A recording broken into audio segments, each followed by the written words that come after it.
Você sabia que um dos primeiros registros encontrados escritos da história da Chapeuzinho Vermelho fala que quando o lobo adentra a casa da vovozinha, além de matar a vovozinha, ele fatia ela em pedacinhos, deixa essas fatias lá prontas e guarda todo o sangue dela num recipiente. E quando a Chapeuzinho adentra a casa, ele oferece a ela para que ela coma e ela aceita e ela bebe o sangue da vovó. Conhecer essa versão?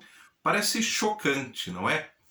Mas também a gente está falando de uma diferença de épocas, uma diferença de costumes e o quanto isso influencia nas nossas fantasias inconscientes. Qual é a versão que você conhece? É aquela que o lobo devora a vovozinha e depois vem um caçador muito bonzinho e abre a barriga do lobo e salva a vovozinha que ainda está viva lá dentro?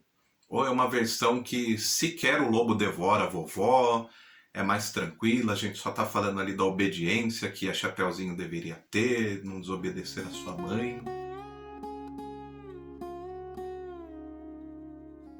Os contos de fada vão sendo modificados ao longo do tempo. Você já percebeu que encontramos várias versões para Chapeuzinho Vermelho, Os Três Porquinhos, entre outras histórias? Por que será que isso vai acontecendo, né? Essa história vai se modificando, mas ela não vai deixando de ser clássica, tradicional e de ir habitando, né, a nossa vida desde criança, desde aquela história contada. Hoje em dia também a gente acessa muito pelos filmes, né, por outras vertentes aí de se contar a história. Mas esse choque de versões, né, essas atualizações vão acontecendo por causa que o conto de fadas é usado para que a gente elabore as nossas próprias fantasias inconscientes. Nossos conflitos precisam garimpar esses significados inconscientes que são contados no conto de fada para que a gente mais ou menos dê um uso próprio para eles. Então, quando estamos falando de um conto de fadas, é muito simples e direto. Um conto de fadas vai ser algo da ordem de ter algo mágico, uma fábula, um animal que fala, ou algo que não faz um sentido muito concreto, mas que a gente também não está muito se importando em dar esse sentido concreto para as coisas. Muito parecido com o que acontece nos nossos sonhos. Né? Você já deve ter tido algum sonho onde você queria gritar, por exemplo, e não conseguia, ou queria correr e não conseguia, ou que as coisas tinham um tamanho diferente. Eu sonhei com tal pessoa, mas ele tinha uma outra cara no sonho. Então o sonho não se importa com isso, assim como na fábula. E isso já dá uma ressonância, né? A criança aceita muito bem a fábula porque ela não está tão preocupada com essa concretude. A gente consegue também acessar esse imaginário depois de adulto, mas a gente tem que se desdobrar um pouquinho mais, né? Para a criança já é mais natural. Ela quer saber mesmo é desse conteúdo que vai dizer respeito ao próprio inconsciente da criança. E os conflitos que ela vai vivendo e que ela não pode transformar em palavras, não pode dar significados, então não consegue fazer essa energia circular. Os contos de fada vão estar sempre com um enredo que vai falar de medo, de angústia, de superação, de dificuldade. Você já tinha reparado nisso? Né? Sempre vai ter ali uma jornada do herói. Se a gente pensar nessas próprias versões mais recentes da Chapeuzinho Vermelho, ela vai, passa muito perigo, a vovó passa perigo, mas no final tem um desfecho positivo. João e Maria conseguem retornar para casa, conseguem trazer até riquezas para casa, né, para trazer o pai daquela pobreza que gerou todo aquele problema. Então, sempre vai ter uma elaboração em torno do medo e do perigo. Então, estamos falando do conto de fadas como uma possibilidade de se elaborar esses conflitos inconscientes. Mas será que essas elaborações elas esvaziam, né? Elas eliminam esses conflitos? Esse não é nem intuito. A gente pode perceber muito rapidamente que a gente, por exemplo, conta uma história dessas e quando a criança se afeiçoa, ela se identifica com a história, o que ela pede? Conta de novo, de novo, de novo. Muito comum a gente ver a criança que ela entra num looping de vez em quando com alguma história que ela gosta. Né? Algum filme, alguma historinha que você contou, ela pede infinitamente para que você reconte aquela história.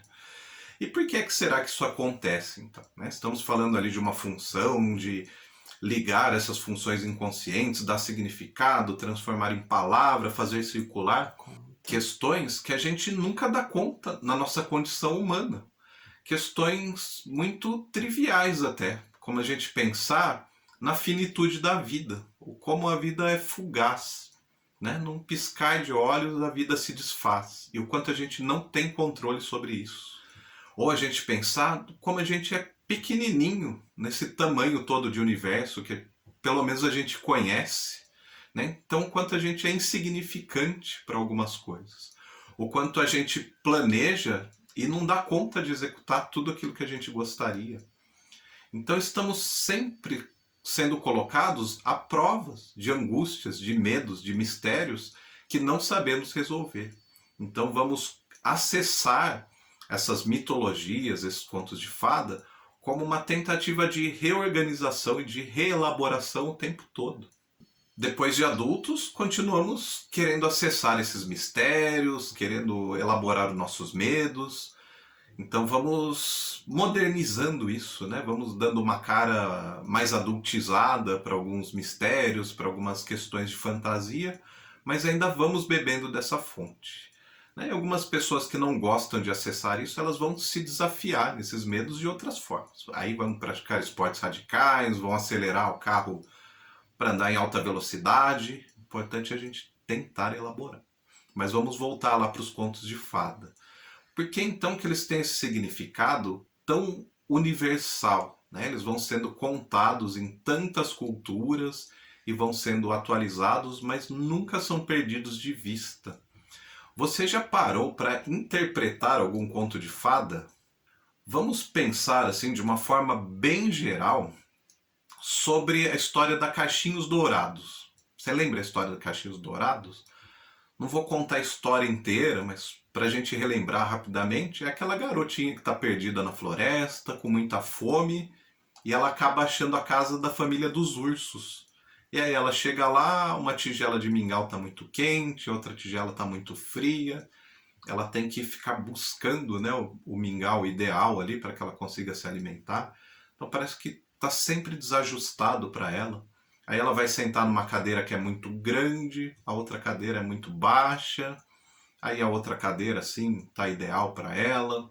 A cama também é uma muito dura, uma cama é muito mole, e ela acaba pegando no sono ali, sendo surpreendida pela família dos ursos. O que essa história quer dizer? A gente não pode se prender numa interpretação concreta, única e universal, porque a gente vai fazer uso disso para a gente se adaptar a respeito da nossa própria angústia, do nosso próprio medo, daquilo que a gente tem para elaborar.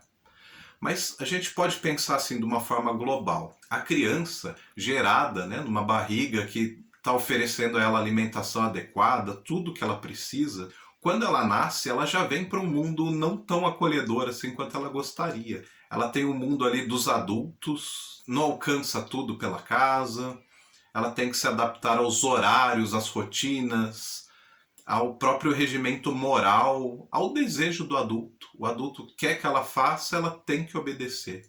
Então é como se tudo tivesse mais ou menos desajustado e ela tem que se deslocar, ela tem que encontrar aquilo que realmente dê sentido para o desejo dela e ela consiga fazer uso disso. Então quando a criança toma contato de uma história dessa, ela pode se conectar a isso, pode se identificar com essa personagem para entender que aquela angústia que circula, né? Porque ela tem medo, porque ela ama muito os pais, mas esses pais às vezes são severos, então vai tendo uma ambivalência. Eu amo, mas ao mesmo tempo eu sinto raiva, ao mesmo tempo eu odeio, mas se eu odeio eu corro o risco de perder. Então fica numa situação muito difícil que a gente vai empurrando para debaixo do tapete, vai tornando-se inconsciente. Essas histórias vão dando vida para essa pulsão inconsciente que está guardada e a gente vai possibilitando dar significados para fazer essa energia circular. Lembra do Pinóquio? O boneco de madeira que ficou muito famoso ali pelo filme da Disney? Né? O boneco de madeira que se ele mentisse o nariz crescia. Se a gente pensar nessa história, será que a gente não está falando de uma paternidade assim que quer ter um filho marionete? Ele quer impor tudo o que ele deseja para o filho, e o filho tem que ser exatamente daquele jeito. Na minha infância, Quando eu ouvi a história do Pinóquio, eu dizia mais respeito a não poder mentir, né? Se mentisse, o nariz ia crescer. Tinha essa conotação mais moral e pessoal. Se para você era assim também, deixa o seu joinha aí. Os contos de fada vão nos mostrando, de geração em geração, que precisamos sempre ampliar o nosso repertório de fantasia, para que também a gente resolva aquilo que é consciente, para a gente dar mais sentido para a vida da gente. As histórias vão mudando, as narrativas vão mudando, mas a gente vai reeditando conforme as nossas necessidades. O que não podemos perder de vista é que é necessário sonhar, que é necessário fantasiar, e muitas vezes a gente vai encontrar nessas formas de arte a melhor forma de elaborar esses nossos conteúdos inconscientes. Pelo menos até arrumar um conflito novo. Você já percebeu a criança, quando ela perde medo de alguma coisa, muitas vezes ela vai buscar um desafio novo. Então a criança tinha medo de dormir no escuro, aí ela consegue ganhar essa confiança, então ela não precisa mais da luz acesa para dormir. Aí ela começa a querer assistir filme de terror, ela começa a querer fazer um esporte de luta. Então a gente vai se desdobrando, a gente vai se deslocando, mas a gente pode sempre se rearranjar. Assim como as histórias vão sendo recontadas, a gente pode ir criando a nossa própria história. Então, quando alguém conta uma história, ele te dá aquela ênfase dele, mas você vai se deslocar para o seu significado. E você vai recontar essa história da sua maneira. E a outra pessoa vai compreender da maneira dela. E assim a gente vai perpetuando esse mundo importante das nossas fantasias, de acordo com as nossas próprias necessidades. Mas conta pra mim, você gosta de contos de fada? Você gosta de ler histórias ou gostava que liam histórias para vocês? Quais são os mitos que mais te atraem hoje em dia? Você já percebeu que tem muita coisa também no mundo adulto que a gente acessa dessas fontes? Conta pra mim, quais são os contos de fada da atualidade mais relevantes na sua opinião? Tem coisa bem famosa aí, seja em livraria, seja no cinema. Conta um pouquinho pra mim disso aí. Onde você identifica as coisas assim de contos de fada que você tem na vida adulta? Vou mostrar algumas coisinhas minhas aqui, ó. Bandas de heavy metal, literatura e filmes também. Se você está me vendo aqui pelo YouTube pela segunda ou terceira vez, considere se inscrever no canal. Aqui o nosso interesse é falar sobre psicologia e psicanálise de uma forma simples e descomplicada.